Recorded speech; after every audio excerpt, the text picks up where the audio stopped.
Crying. Elmore James, a very popular blues song, and re-recorded by several greats, as well as Stevie Ray Vaughan, who actually named an entire album after the song. I'm Red, and I'm here today to help you take a look at The Sky is Crying.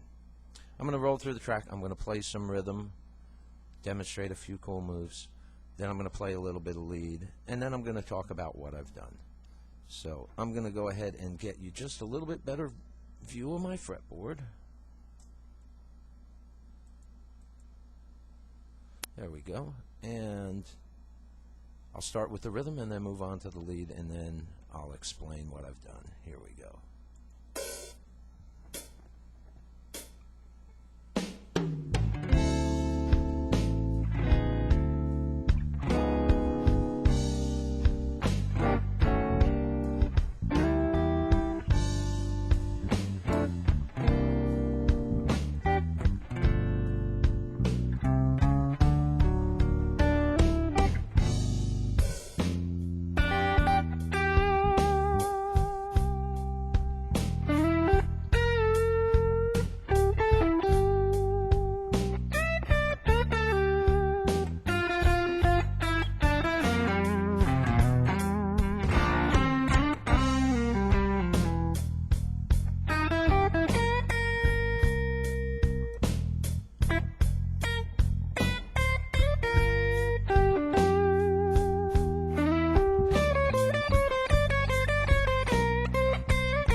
So, when I was playing rhythm, I started on a D9, and if you listen closely, you can hear where I kind of accent, where I put the D flat chord. A lot of times in the blues, that's what makes something stand apart, is the accents, the kicks, the little turnarounds. You know, a lot of these songs have the same chord pattern, so something has to make them unique, and a lot of times these are the things that do.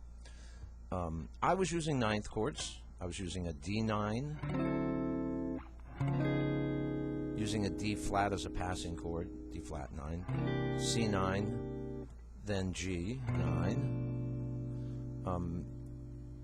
and of course it follows through to the 4, 1, and then it does the turnaround, the tag on the 5, and what I used was a D augmented, and I did this little move here.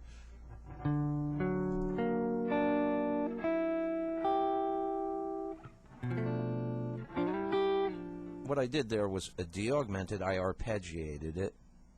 I'm going to do it real slow for you.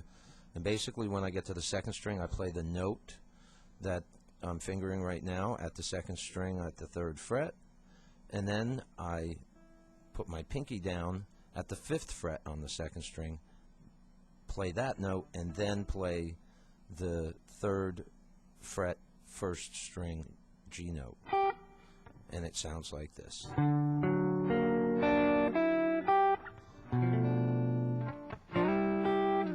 Then I did that little sliding 6th string, or the sliding 6th thing there at the 2nd and 4th string, putting my first finger on the 1st string 3rd fret, sliding back down. Okay, now to the lead stuff.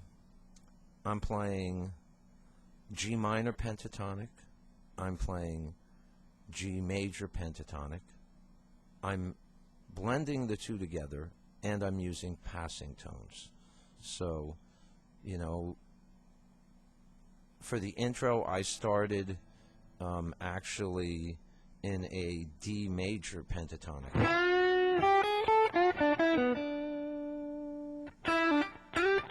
Now I'm in G minor pentatonic. Little passing tone. There's a note, a target note right there that fits. It's the third of a C, which is the 4, which is where we are right now. You can see. So it targets the 4. Makes it sound like I'm following the changes. Then I went over here.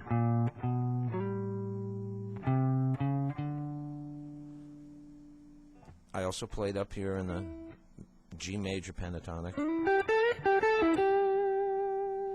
At the end of my solo, when it was doing the turnaround,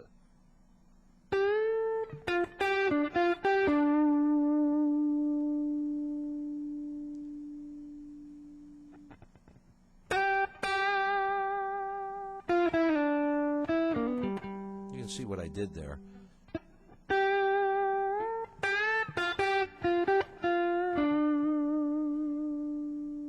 I'm just playing notes that are in the chord or that are relative to the chord that's currently being played, trying to follow the changes and make it sound melodic. Now the other thing I'm going to show you before I wrap it up here is a very cool aggressive lick that's you know, a wower. People always, when you do this lick, they always turn and watch and listen to what you're doing. It's, you know, an aggressive statement. And basically I'm using a D7 shape, but I'm playing it up here, so you can see, here's my G chord. You can see where I am. My 3rd and 4th fingers are respectively playing the 3rd and 1st string at the 7th fret. And my 1st finger is playing the 2nd string at the 6th fret. Then I bring it down a half, just a half step. And you see what I'm doing there, I'm starting from a half step below each one. Now you could also use a trem pick. You know,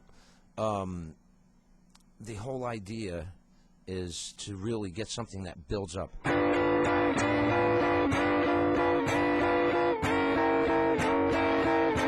then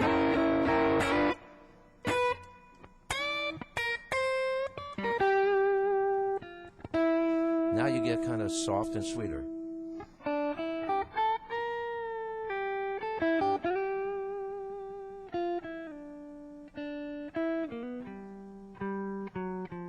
Then you get aggressive.